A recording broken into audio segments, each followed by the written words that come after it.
একযোগে ৭টি গণমাধ্যমের উপর ঘটল হামলার ঘটনা।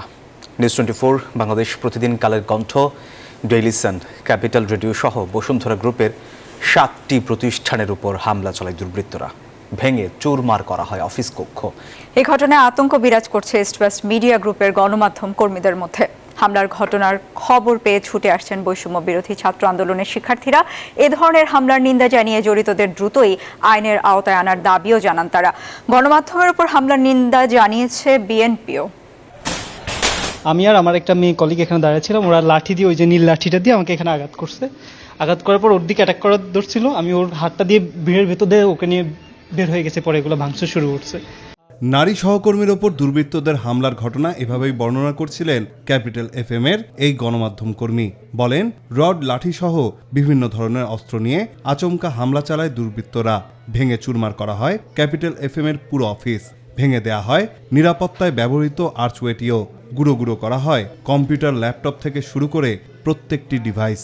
প্রথমে কিছু গাড়ি ভাঙলো, তারপরে অফিসের গ্লাসগুলো ভাঙলো।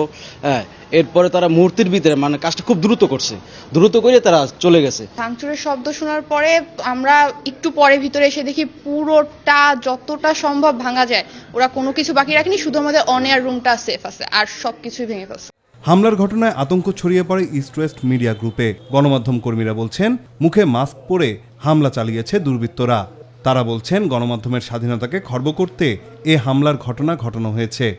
কারা আসলে এই ঘটনাটা ঘটালো, যে কোন দুর্বৃত্তরা, আইনশৃঙ্খলা রক্ষাকারী বাহিনী তাদেরকে দ্রুত সময়ের ভিতরে গ্রেপ্তার করবে আশা করি।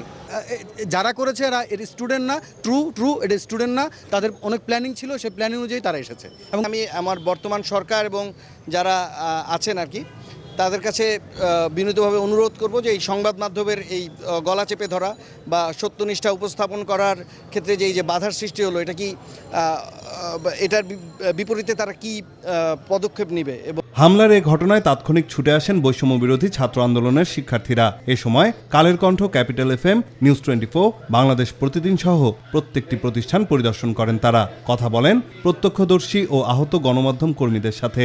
বলেন, শিক্ষার্থীদের আন্দোলনকে বানচাল করতে তাদের নাম নিয়ে এ হামলা চালানো হয়েছে। বিভিন্ন রকম নাশকতা করা হচ্ছে। শুধুমাত্র গণমাধ্যম নয়, আমি আবারও বলছি, শুধুমাত্র গণমাধ্যম নয়, বিভিন্ন গুরুত্বপূর্ণ স্থাপনা, বিভিন্ন গুরুত্বপূর্ণ অফিসে হামলা হচ্ছে এবং ভবিষ্যতে হওয়ারও বিস্তর সম্ভাবনা রয়েছে। স্বৈরাচার দোসর যারা যেভাবে ওই রকম ট্রেন্ড করা, হুট করে এসে তড়িৎ আক্রমণ করে চলে গেছে। তো আমরা এখন আরো বেশি অ্যালার্ট থাকবো। বৈষম্য বিরোধী ছাত্র আন্দোলন, তারা ফ্যাসিবাদের পতন ঘটিয়েছে, তাদের একটি গ্রহণযোগ্যতা এবং জনপ্রিয়তার জায়গা রয়েছে। যেই জায়গায় বৈষম্য বিরোধী ছাত্র আন্দোলন এখন রাষ্ট্র সংস্কারের দিকে তারা যাচ্ছে, রাষ্ট্রকে তারা ধীরে ধীরে ফ্যাসিবাদ মুক্ত করছে, শেখ হাসিনা দালাল মুক্ত করছে, সেই জায়গা থেকে আমাদের চেষ্টা যেন ব্যাহত হয়, সে উদ্দেশ্যে হয়তো তারা এই হামলা করতে পারে। গণমাধ্যমের উপর এমন হামলার নিন্দা জানিয়েছে বাংলাদেশ জাতীয়তাবাদী দল BNP। এ ঘটনার সাথে জড়িতদের দৃষ্টান্তমূলক শাস্তির দাবিও করেছেন দলটির কেন্দ্রীয় নেতারা। এই কাজটি যারা করে, এরা কোনো দলের নয়, এরা দুষ্কৃতিকারী। এতদিন পরে তো আপনাদের হামলা করার কথা না, এতদিন যেহেতু করে নাই, সো আপনাদেরই এটা খুঁজে বের করতে হবে। আর BNP যদি এটার সাথে ইনভলভ থাকে, BNP নেতৃবৃন্দ অবশ্যই তার বিচার করবে। দুষ্কৃতিকারীরা আচমকা হামলা চালিয়ে নিউজ 24, কালের কণ্ঠ, বাংলাদেশ প্রতিদিন, Daily Sun, BanglaNews24.com, capital radio, টি স্পোর্টসের অন্তত 11টি গাড়ি ও 9টি মোটরবাইক ভাঙচুর করে। নাইম আল চিকো, নিউজ 24, ঢাকা।